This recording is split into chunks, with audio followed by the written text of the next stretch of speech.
chair of anthropology. Our major wasn't opened until 2012, and this year we separated from sociology. Although we don't have any overlapping classes, we would share faculty.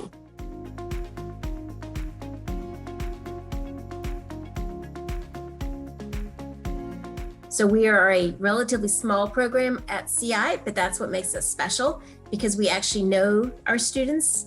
And when I see things such as internships coming across my desk, I can think of actually specific students that I want to send that to. So we believe in a holistic approach to anthropology. So we want students to be as educated as possible across the 4 fields, and then they can pick and choose classes depending on what they want to do. Again, since we're kind of new, we don't have any separate tracks at this point. We have a minor, which requires some lower division, a couple of required classes, and then you get to choose. And then we have the major. We have a relatively low unit major. We only require about 42 to 43 units. And we do that intentionally because we want students to then branch out depending on what they're really interested in, so they could focus more. So if you're interested in biological anthropology, you might want to take a few extra chemistry classes. If you're interested in bone chemistry, so isotope analysis, that kind of thing. So it's a pretty straightforward major. We give students the time to pick and choose what they want. And then we want you to explore within the major. So even though you might think you're an archaeology student, we also want students to then take some of the sociocultural classes, things like that. So it's really hard to say what is our most popular classes, because it really depends on the student's interests. But altered states of consciousness is a favorite class. Human ecology, which is cross-listed with environmental science and resource management, that's popular. Medical anthropology, again, so because you can apply bioanthropology as well as cultural in those things. So it really, really depends on the students. Some students really like the hands-on stuff. So our archaeology classes, such as experimental archaeology, where you actually get to learn to make things using technologies that indigenous peoples use, to really get you to think about, well, why are they making the decisions? Why did they live that way? All right, it's easier to understand when you actually have to make things the way they did.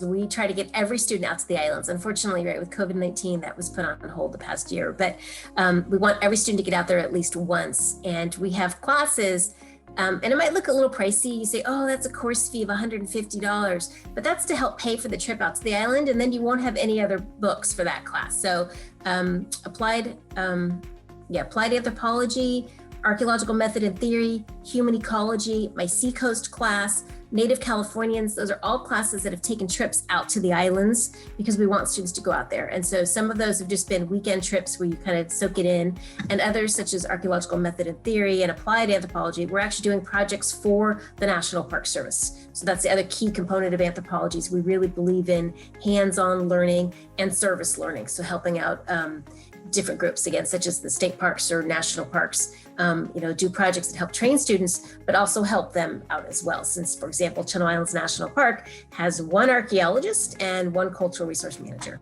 That's it for all 5 islands. So they need all the help they can get.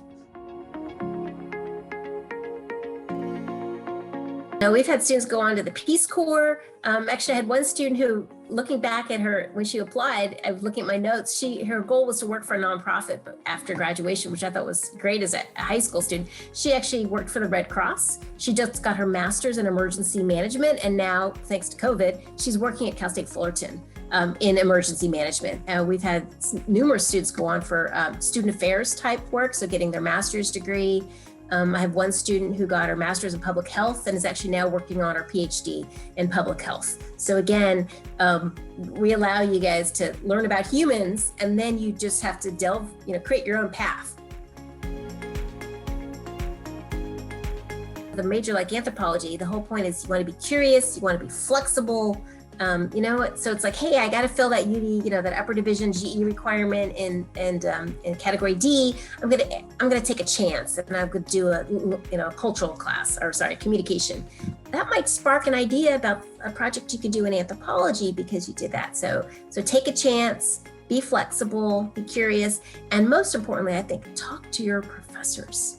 I sit there in office hours twiddling my thumbs because nobody comes to see me, but that's why you want to come to us. It's not just if you have a question about a class specifically. It's like, hey, you want to explore the field, you want to know about careers, because as I said, we're a small program, but there's sometimes where something comes across my desk and I'm like, that would be really good for so-and-so. And I can send them an email, right? And help them whether it's an internship or a scholarship, right? Because scholarships come across my desk for folks who are applying to graduate school. So regardless of your major, curious, flexibility, and talk to your professors.